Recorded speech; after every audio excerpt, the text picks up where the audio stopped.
job performance by 56%. It's like a lot of times all of that 3D data is there. They've done the work, they've done the engineering, they've done the slopes, they've done all the 3D polylines are already in their file. There's just a huge disconnect between what they do and the builders right now. 113,000 available unfilled construction jobs in this country, 11 million available unfilled jobs overall in this country. One of the great culture things I see in construction is people just get it done. At the end of the day, we've built 100% of the building. There's no 80-20 rule. Think of the technology that has been brought into existence in the last 60 years, and you think of the productivity gains that have, say, occurred in agriculture, which is up 1,750%, or manufacturing, which is up 400%, and construction is flat to negative. This was always supposed to just be a 6-episode mini-series, Stacy. I want to remind you of that. Good morning. It's morning huddle time. Stacy Holzinger and Chad Prinky back as usual to bring. I guess Stacy, is this season 4, 5? My God, we're on a 5th season of this thing. Yep, 51st episode. So let's go. All right. So what have you been up to during our break here? I haven't really got a chance to talk to you. So that's true.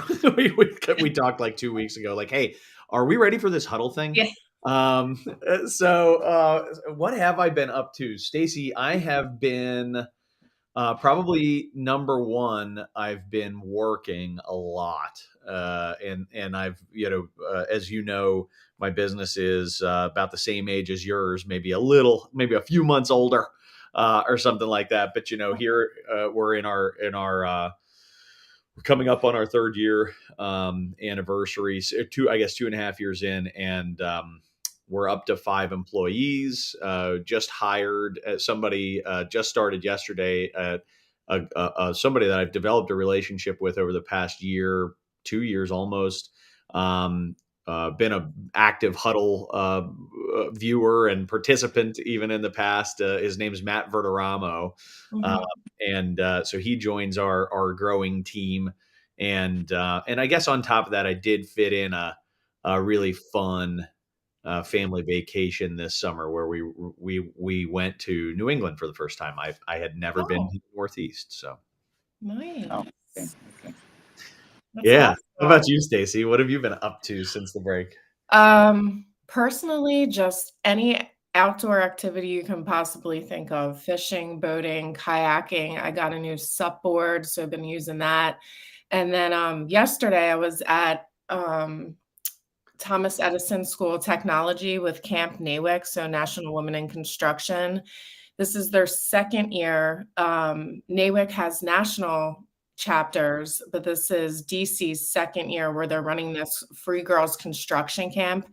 So Coakley Williams came yesterday, did a bid tour or demonstration. Then we had a tool demonstration, and I helped the girls make picnic tables. And I'll be back there on Thursday. I know they need volunteers, so if anyone's in the DMV area, that would be awesome if you could come help us out.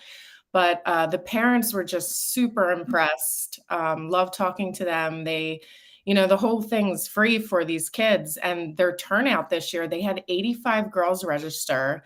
And they actually had to turn some of these girls away just because we weren't expecting that big of a turnout. So we have 35 that are participating. So it's going to be a fun week. And I think Jennifer Sproul in Baltimore area is also running their Camp NAWIC because I've been seeing pictures and stuff. So it's a great program. It sounds like it. I every time I hear about the types of ideas that NAWIC is running down, I'm impressed with the engagement, that they really have, I think, on following through with their mission. So awesome. Yeah.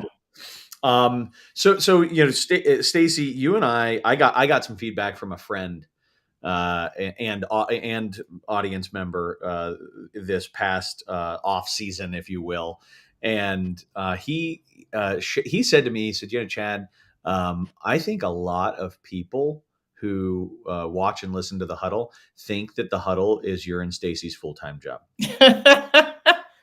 And Right. And I was like, oh wow, that's a good. So I thought he thought, and I happen to agree that it might make sense to take 30 seconds each, if you will, and kind of describe to the audience who we are and what we do, so that they have a little bit of background. And I know you hate being put on the spot, so I'll go first and give you 30 seconds to get your. I know you're expecting it ish, right? But it never changes the fact that when it shows up, it's scary. So I'm the founder of Well Built Construction Consulting. We are a team of people dedicated to helping to build better project teams and better construction companies through driving positive change. We build and execute strategic business plans that help companies to go from where they are to where they're trying to go. We help with a host of skill development and process development and leadership development, and things like that along the way that help the organizations to achieve their goals. And we also help project teams with team building, and collaboration to create overall healthier environments to reduce stress, create better project outcomes, and I think overall make the construction industry a better place to work. So that's what we do. As I mentioned before, we're a team of 6 people and growing, and that is our business. Stacy, what is it that you do? Yeah, so I own Steel Toe Communications, and I'm a marketing consultant. So I work from anywhere from startup contractors getting their business off the ground, to my niche is 100 employees or less, but I definitely work with larger companies.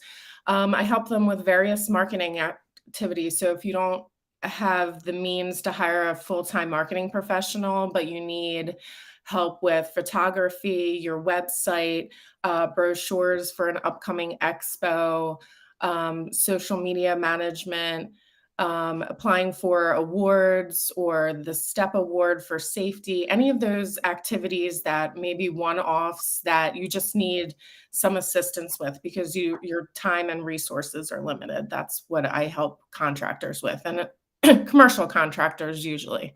Awesome. All right. And we will go about reminding people of that periodically so that we don't have people wondering as they have been. So let's shift gears. We've got Nitin with us. Nitin is joining us. Nitin Govila, correct? Yes, absolutely. Yeah. He's joining us today from Singapore. So this morning when we first jumped on, I said, "Good morning." He was like, "Yeah, good night." I'm like, all right.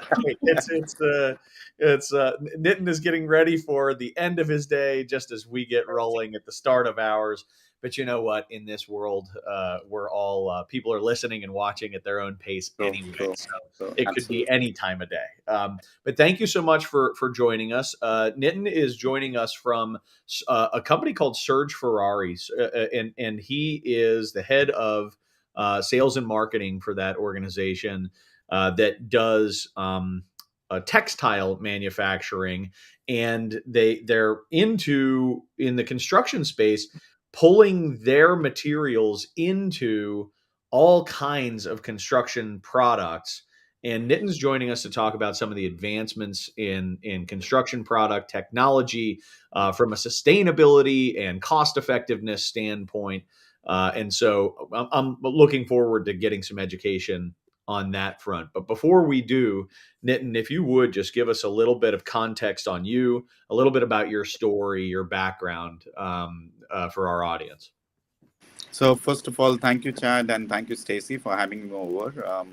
I was looking forward to it. I mean, it's an interesting type of conversation you have, and in fact, I'm not surprised, as you said, that people think that's a full-time job, because the kind of energy you people put into that, I'm sure everybody can feel that, that there's a lot of effort going on, and they feel that obviously at the back end there's some good amount of work which is going on. So I work for a French company called Serge Ferrari, as you rightly said. I've been working for them for 7 years. It's a French company headquartered very close to Lyon, a very small town, very close to Lyon, the second largest city in France. It is a world leader in composite materials. So when we say composite materials, in a layman language, I can say it's technical fabrics both for interior and exterior applications. So I have two hats actually. I manage on the business side one part of the world which covers Asia Pacific, Middle East, and Africa. So everything related to business, P&L management, all decisions related to those part of the world. And on the other side, we out of the four strategic markets, I manage two globally on sales and marketing, the two strategic markets out of the four. So that's my role. I've been based in Singapore for the last 15 years. So it's always been my forte related to the region, working with building material companies. And just quickly, I mean, you mentioned about applications. So obviously we'll talk about that. So um, the fact that we have both products for interior and exterior, so that means we are the only company which is transversal in terms of multiple applications. And obviously we'll talk about that later. But in a quick way, a fabric, technical fabric could be a blind in your house, could be an awning in your patio, could be a car park shade close by, could be even a mall with a white color conical roof, or could be a big stadium or an airport, which you see that. So just to set the context so that people can understand what it means when we talk about technical fabrics, or could be a event tent for a marriage or for a conference or even a match which is going on, outside, tents which are being put up. So that's the kind of fabric here we are talking about. Okay, got it. So, and the term that you've used is technical textiles. Is that right? Yes, yes, Which yes, is fun to say. I'll notably fun to say technical textiles. Um, and and so we've got some of, I guess, in my mind, the more traditional applications. When I think about textile usage in construction applications, what you're talking about, large tents, things like that. Yeah, okay, I understand that. That's quasi temporary structures that we're yeah. putting up for events and things like that. But are we actually seeing the integration of technical textiles into more traditional construction, heavier construction materials? Are you seeing that integration? And if you would kind of describe how that works. Yes, in fact, the answer is yes. And it's not only recent, it's been happening for many years. Obviously, it depends on the maturity of the country and their awareness about it. So, I always say a certain country comes on the world map with a certain iconic structure. It's like the postcard of that country. So, either most of the times, either it's an airport or an iconic building or sometimes a stadium. Now, more and more, if you see the last many World Cups or Olympics or local games, you see those stadiums which have been built with colored fabrics, with either the roof done with different fabrics, transparent ones, and translucent white color ones. So those obviously have been understood to be a permanent structure because nobody builds the stadium for 2 years replacement or 5 years replacement. They are looking at a time frame of 15, 20, 25, 30 years. The structure which you see behind as a background of my image, it's actually a world's largest meditation hall, which was built just 3 years back in India with a capacity to sit nearly 100,000 people. So it's also a permanent structure, which is specific domes, but inside it's an acoustic fabric, and it's just an open structure. There's no pillars in between, just an open area where you can sit and meditate together. And there are many more iconic structures. One comes to, I mean, if you remember the recent World Cup in Qatar, 7 stadiums, I mean, 5 out of 7 have been done by membranes. And actually, I'm proud to say they've been done by our company's fabrics. And one actually was in the shape of a Bedouin tent, like a Middle East tent, both outside, inside. So the whole stadium was done with fabrics with a capacity of 80,000 seating capacity. So it has been there for sure. It's the maturity of a country or a market. Recently in China, in the last 2 years, we've done nearly 7 stadiums.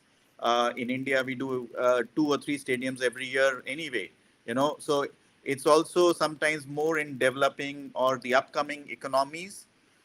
Whereas in US, maybe it depends, okay, how many stadiums are built depending on an event or not, or how many are getting renovated. So it depends. You may not hear sometimes in certain countries because there are not so many structures to do, like Paris Olympics, which is happening next year. The whole context of them winning the Olympics was that they will use the existing ones because of the environment or sustainability. They don't want to build some new ones. They want to use the existing ones. So in that sense, obviously, some new structures will not come. But definitely, this fabric has been treated as the fifth element and gets classified into a permanent um, structure element. Obviously, the technical aspect of it varies depending on the type of structure you have to make, and that's where knowledge of software, knowledge of the technicality of it, how you design, how you fulfill the building parameters, the wind loads, the rain loads, all the safety elements you put in. So all that comes as a technical element of it when you're doing structures like this. On the other side, when you're making a furniture or a blind, it's a very simple thing. There's not too much technicality in that. Right. Right. Yeah. So what what's the status quo? Yeah. Clearly this, as you say, this has been happening, and as you start to describe, and maybe it's just the part, your own expertise in the part of the world that you're operating, but it seems to me that maybe this has broader applications recently, in maybe in the Middle East, maybe in um, Asia, the places that, in India, well, which is Asia, right? But but so when we think about uh, maybe the status quo in Europe or in North America, uh, what are people doing instead of technical textiles?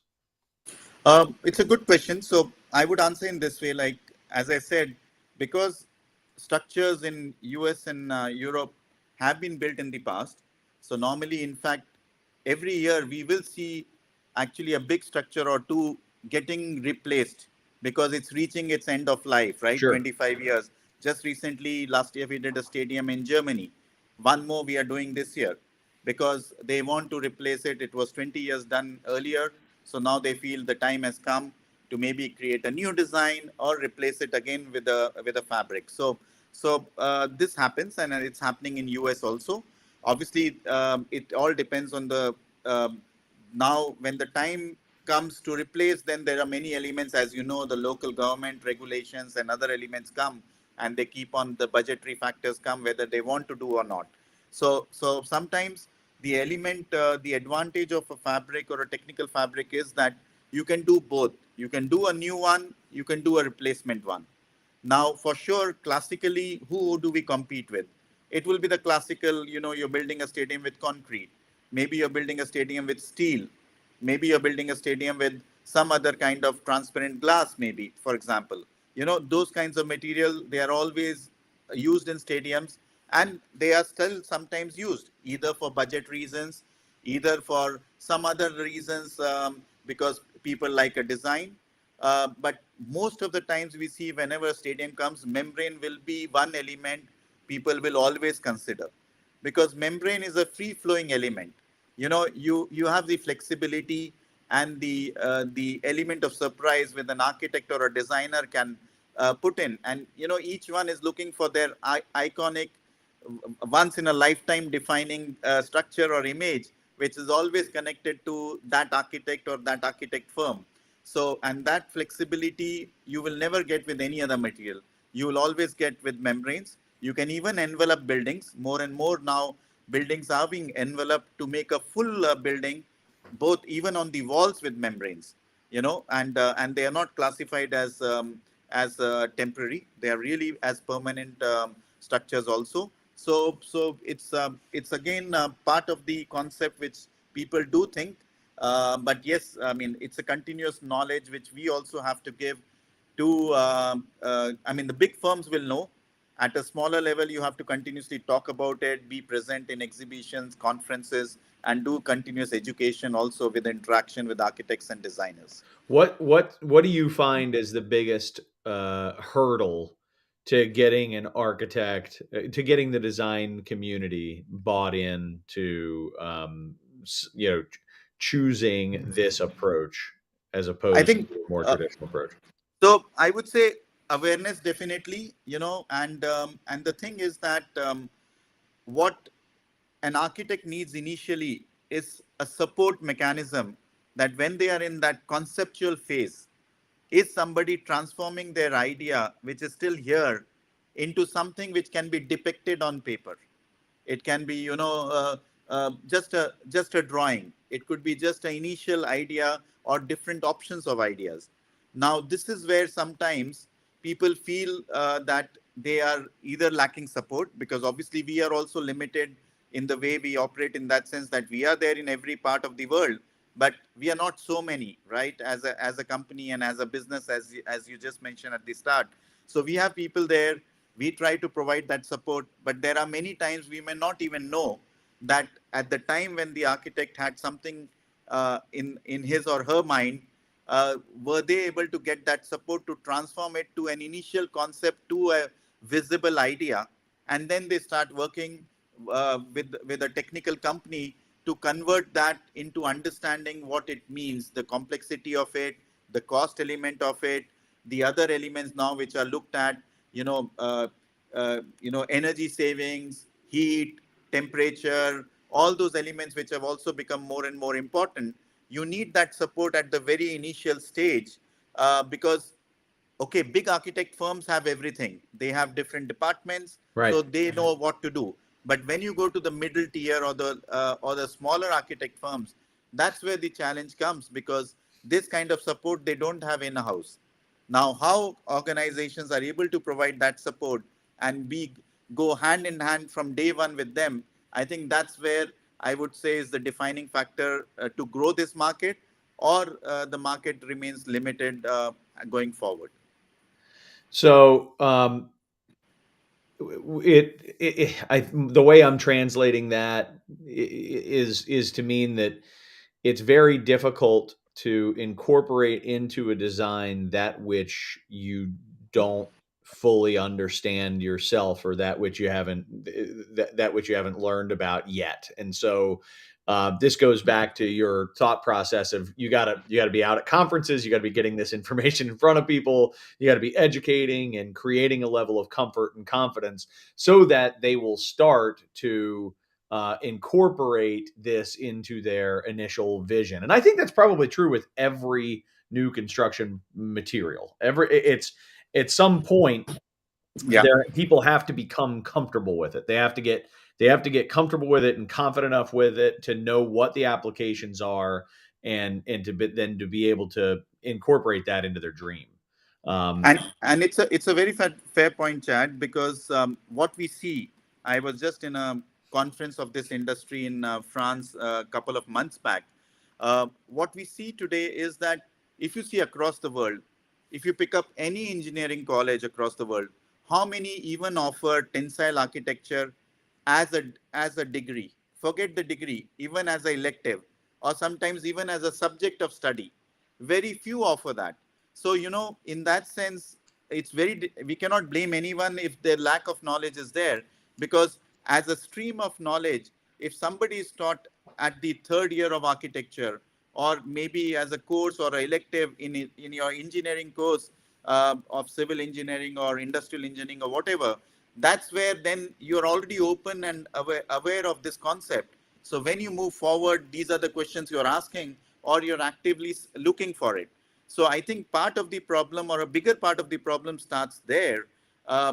Having said that, now when more and more things have been done over the years, by default, when they're working on big structures, they generally will know. Maybe they'll type in Google to say, okay, different stadiums, maybe different airports, or walkways, or an amphitheater. So when they look for that information, they'll automatically see some structures Right. made of membranes. So that's where I would say the search mechanism is helping.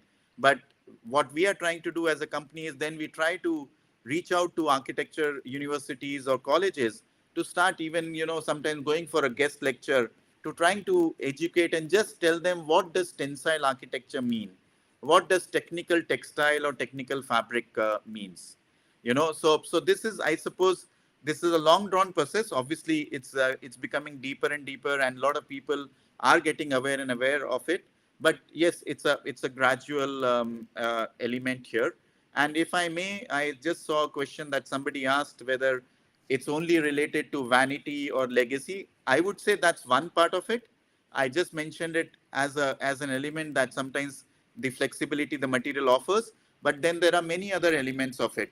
Lightweight, translucency, how do you manage the heat loads? How do you manage the space utilization? Can you do multiple layers of roofing in a, say, a cold country or a hot country, depending on what UV functionality you want, So all those elements also play a very key role. Now we are doing a lot of case studies compared to, say, metal roofing in terms of average CO2 consumption per square meter or per kilogram. And when you do cradle to cradle in terms of end to end analysis, then we are able to show over a lifetime that between, say, a certain structure, if it would have been done with the metal or alternative material, vis-a-vis done with membrane, what's your carbon footprint over a certain period of time? So when you look at all those elements, there are much more than just being a iconic thing, and these are much more advantages also which are brought to the table and put forward, and then we help the final client or the architect with all this data and analysis, which they can also feed into their design or expectations of the local area or a country. That's great. That's great. I have a couple of additional questions, and amazingly, we're already coming up on time, so I'm going to go kind of quick. But one of the questions is: we've talked a lot about open air spaces and uses of membrane, and I think briefly you kind of commented on interior applications like blinds and shades and things like that, right? On a day-to-day basis, for the majority of construction that's going on around the world, which I would wager to say is not on the scale of a stadium, right? True. What are the most exciting products that make an impact on sustainability, on quality, on what are the products that you see emerging that we should be most excited about in our day-to-day kind of construction projects? So I'll answer this by segmenting it. So if I look on the commercial side of it, whether an office building or a commercial building, for sure blinds play a very key part. Now there is an element of interior blinds, but then there's an element of exterior blinds. Now, when you look at from the element of sustainability, energy consumption, once the heat is inside the building, yes, the blind within the office, behind the facade, whether it's glass or concrete, it does help. But if there was an option to have an exterior blind, where even before the heat hitting the concrete or the glass, you can block it and reflect it back.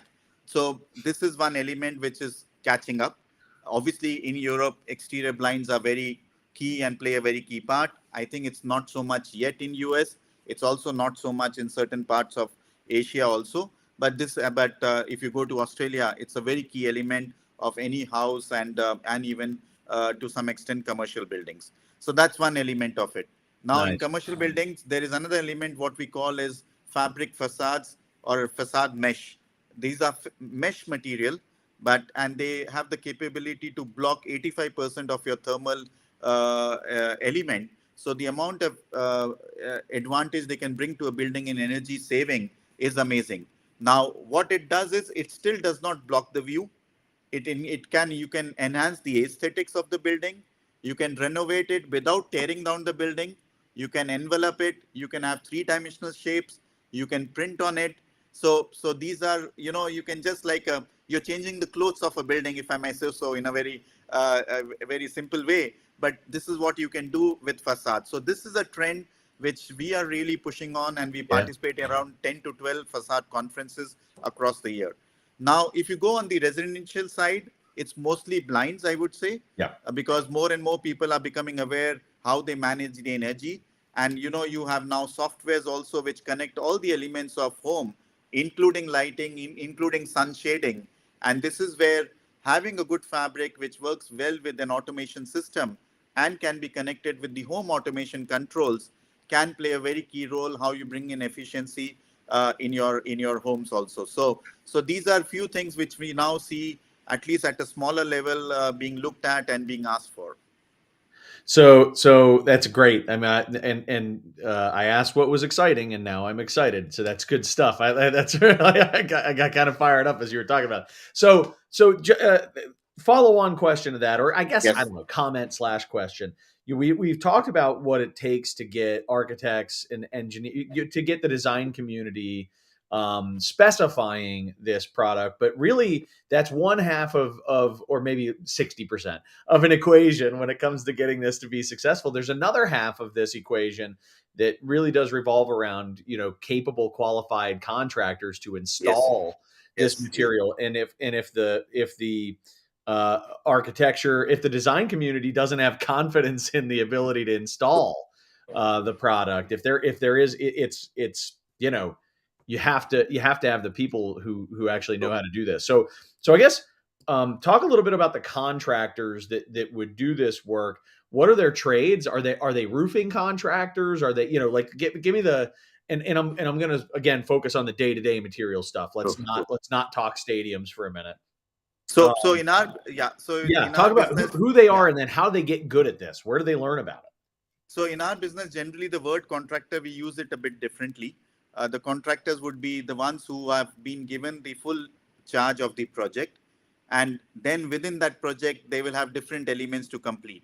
So I'm talking about I'm going to talk. It's just to simplify this. Thank you.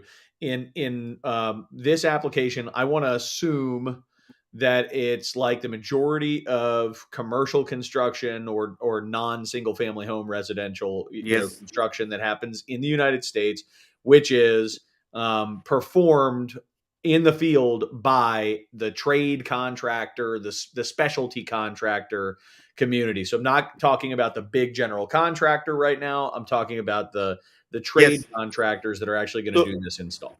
So we call them in our business as either the installer, applicator, or a fabricator. The reason being that, so in fact, that's also very interesting. If you're looking at blinds, you will go to a blind manufacturer or a blind installer. So if you're going to for an awning, you go to a guy who makes the awning. It could be a neighborhood mom and pop store who just cuts the fabric. He has the awning systems and he will come and install at your home. Now, if you're looking, say, for example, a car park shade or even a small facade or a shading, there you need a company which has the technical software, first of all, and they have the capability to cut and weld the fabric and even do this bit of steel work, because when you have those kinds of structures, you need to little bit do a steel work, which is even for a small car park. And then that guy will come and install everything at your place, which could be residential or it could be a smaller level of commercial part. So depending on that, it's done.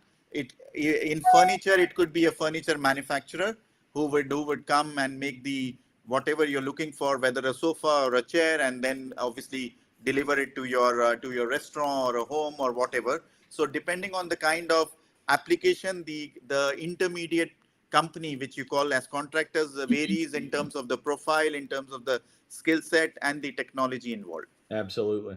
Yep. And when it comes to I'll call it, the clothes of the building, that's probably the thing that got that's really stuck in my mind. What trade is most likely to do that work? Is that a I'll leave it there. It's a technical company which we call as fabricators, because they need to have the software. You have to understand the design load, the wind loads, all those elements which are technical. There's a software which is not so cheap. You need to be trained how to use it. Then you work with that. That software transfers the kind of the cutting pattern and all those things. So you have a cutting table where the fabric will be rolled flat and then you cut based on the design which comes from the software. Then you have a welding machine. And finally, either they will ask an outside company to do steel work, or they will do themselves and then come with the fabric to the site, you will install it and then tension it. So Yep. whether it's a facade or whatever. So those are technical companies. And actually, your question is very correct.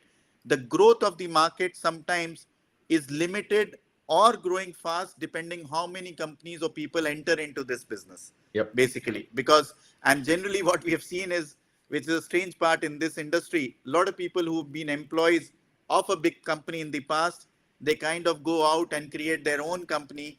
And this is also the way this channel or this the fabricator or the installer network has grown. But this is very key element. It's not like any roofing material like shingles or a roofing sheet that you just go to a distributor. He just knows a couple of installers who know that even in their sleep they can install a roof because it's so easy. They've been doing for decades and generations. So it's not like a classical, the material comes, the fabric comes in rolls. I can give it to anybody and anybody can install it. Will never work like that. That's not surprising, but nonetheless, yeah, I can understand it's a potentially limiting factor. You know what, Stacy, Nitin has been answering questions from the audience like as he's rolling through, but I want to he's clearly a pro. Stacy, what questions do you want to tack on before we? The only thing that came up while you guys were talking, because you were talking about trying to find like which trade does what, and you were talking about outdoor shading on a building. What is that? I know some glazing contractors, that's some of their role because they hire these steel fabricators, kind of what you were talking about. So that's the only thing I wanted to add, that a glazing contractor could be responsible for the facade of the building. So the tricky part with membranes is that membranes generally or the fabric facades will never be the first skin. So the glazing guys, whether the glass glazing or the standard facade material like an aluca bond or whatever, that will always be the first skin. So in that sense, those kind of guys, they will not be able to do a fabric facade which is with a certain air gap from the main facade. For that, you need to know what's the load on the building, what kind of framing you have to take, whether steel or aluminum framing, how do you integrate the fabric and how do you design it. So again, the technical element can come. They can help grow the modular facade market, right? I can integrate, say, in a set 2x2 or 3x3 frames, as simple frames, and then they can just install it. Yes, that's in fact, what you touched upon is something which we are trying to do to grow this market, but it's still a long way because the guys who are so happy doing glazing, it's so easy. They can do multiple things. Now, in this case kind of thing, they still have to be dependent on another intermediate who will integrate the fabric and the frames, and then they get it, and then they find a way to install it or sell it. So there's a lot of elements get added in the chain. Yeah. Well, I that makes a lot of sense. That well, first off, I have to say that I promise that glazing is not easy, but I know that's not what you meant. I know that's not. But I also I think that here's the environment. At least speaking about the U.S. is the likelihood that you get a company to start at ground zero to come into the market and effectively start installing the products that you guys are involved in manufacturing is very low. What's much more likely is that you have well-established contractors who decide to open a division, right? Because they know they understand construction and it's sort of applicable too. So I like where your head is there, Stacy, as you're thinking about like who are the contractors that this makes the most natural sense to bolt on.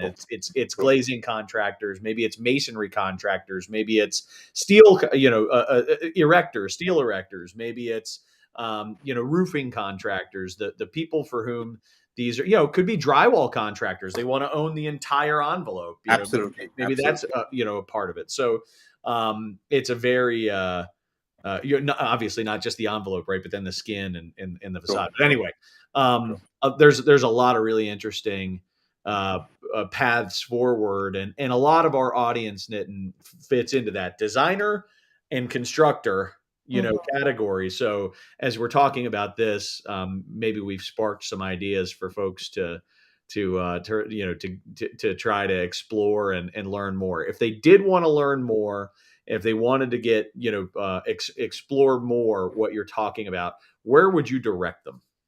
Yeah. So maybe I'll just kind of cover one question which Tom is asking about energy codes.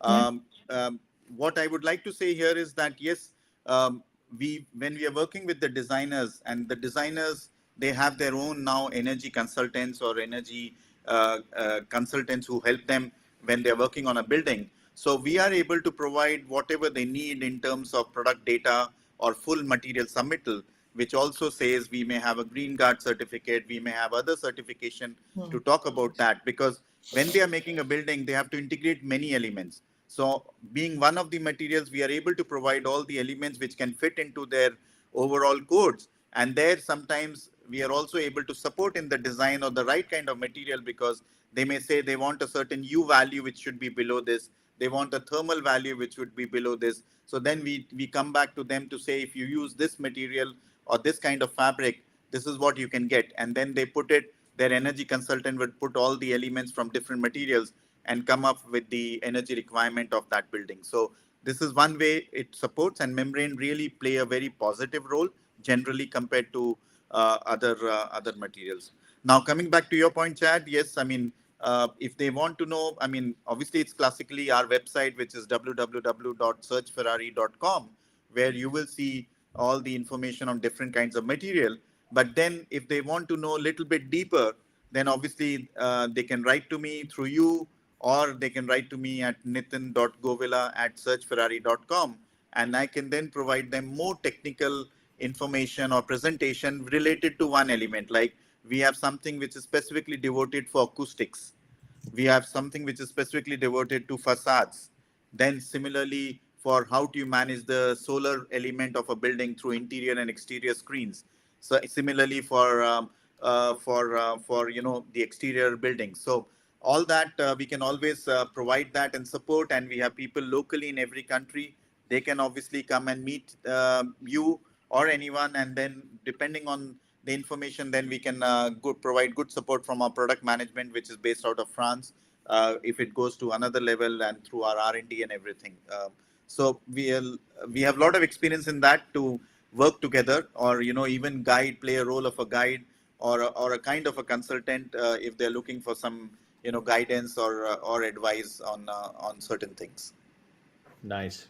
Thank you. That's great. And as I say, hopefully you've sparked some interest for those of us who are for those who are listening instead of viewing, because I just popped the name across the bottom of the screen. But if you're listening, Serge Ferrari is SERGE, Ferrari like the car.com. So SergeFerrari.com. Thank you so much, Nitin. We really appreciate you joining today. Learned a lot.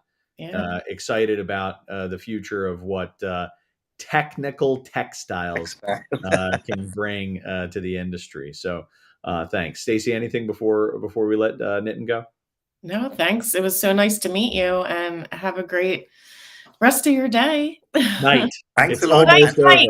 That's what I meant. And I hope, Chad, I have not given you a tongue twister, actually, but in terms of technical textiles. But yes, thanks a lot for having me over, Chad and Stacey. And I really enjoyed this conversation. And if it can be useful for anyone, I'll be really more than happy to support or be ready for them if any questions they may have. Thanks. We appreciate it. And have a great day. Yeah. You too. Thank you.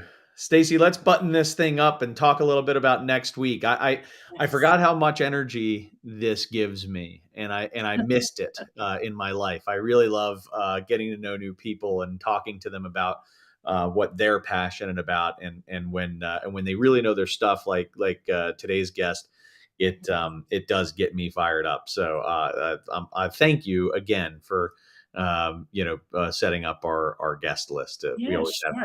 We have such an incredible season. So let's just run down who we have for August. Yeah.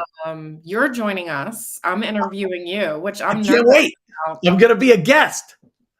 I'm not the best interviewer, but we'll see how that goes. Between you and Tom, you'll do great. And Yeah. let's be honest, like Yep. you could just pretty much pull a string and I start talking, right? So Yeah, that's true.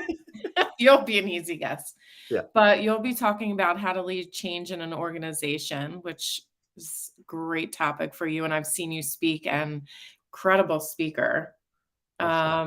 So that's next week. And then we have Scott Pepper talking about cash flow, unique cycles of cash flow, followed by we're talking to another overseas. I have been talking to, I don't want to mispronounce his name, Stepan. Stepan, that's it. Yeah. He's been really keeping up with AI. I've been talking to him for months now. He all different from specs to design. It's really, really interesting. So definitely. Yeah, this is a guy who's literally like made it his unofficial job to just follow literally every AI development and construction. And he's just had thousands and hundreds of thousands of people follow him and engage with what he's doing because he's committing so much of his own time and energy to it. I think we're very lucky to have him on. Yeah, somebody has to keep up with this stuff. So yeah, no doubt. And then finally, we're talking about PP designed for women. We've touched on this before, but we're talking more about the clothing, I think, this time. And if you tune in for this one, you get 20% off. So if you have any woman in your organization and you need PPE, definitely tune in. That's the last episode of August. So you'll get 20% off for that episode. Awesome. All right, cool. Yeah. So that's August, and we'll also be loaded through October and November, and we do have all of our guests nailed down, and are excited for what's to come. So thank you so much. We'll see everyone next week, 9 a.m. Eastern, live on LinkedIn and/or YouTube. And if you aren't able to catch it live, please, as always, jump on to YouTube, watch that recording, LinkedIn, watch that recording, or what has fast become our most popular consumption way to take in the show is on Apple or Spotify podcasts, wherever you get your podcasts. All right. Have a great one. I'll see you next week. Thanks, Stacy.